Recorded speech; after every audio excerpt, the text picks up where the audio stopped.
was that, Phil? Did you say we're rolling? Well, then let's roll. Welcome back to NISS TV. I'm Chris Edwards, and man, am I so excited because we are here for the moment everyone has been working so hard for this year. All the competitors getting to each stop that they possibly could to keep fighting for this opportunity, for that invite to the U.S. Freestyle Roller Championships here in Texas. The Carriers Open has had many a contest, and we're excited that they're hosting this year's finals. For more action, stay tuned as we get this thing underway. Check it all out. The best skaters from around the country fighting to be part of the U.S. team in 2026. Let's get it. Man, they're not playing around when they say everything in Texas is bigger. The Bladers came bringing so much energy, going bigger than ever before this season. Man, the insanity was at the top of the Richter scale. Now let's take a closer look at the future of rollerblading. Here's our future competitors, and man, is the future as bright as the Texas sun.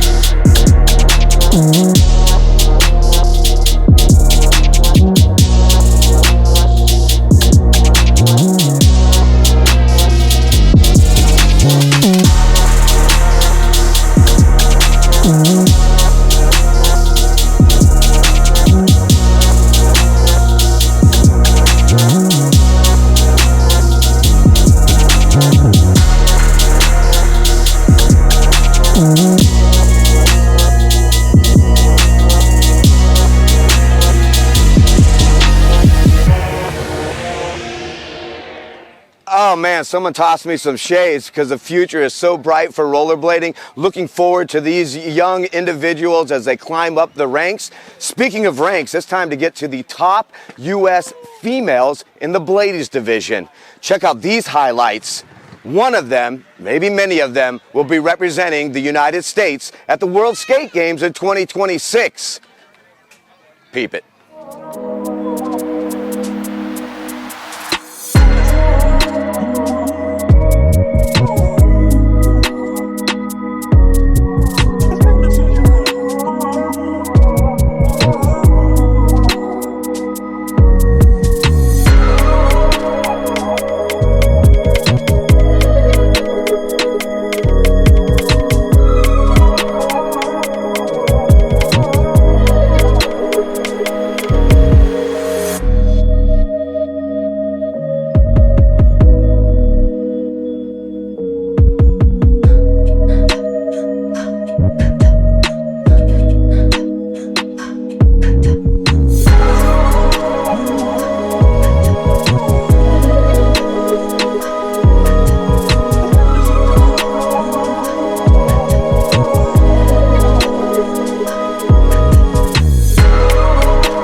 mind-boggling. It is so incredible how far the Bladies have been pushing the limits and the levels of blading.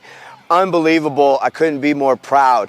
Now, it is time to head to the men. These are the top men from around the United States about to throw down for an opportunity to represent the United States at the World Skate Games in 2026. Y'all better hold on to everything that you have, because it's about to get a little rumbly here in Texas. Enjoy the men.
Hey, look it, before we head to all of our winners for this year's U.S. Freestyle Roller Championships, it's pretty exciting, Arlo, that group effort to bring NISS back with its history back since 1994.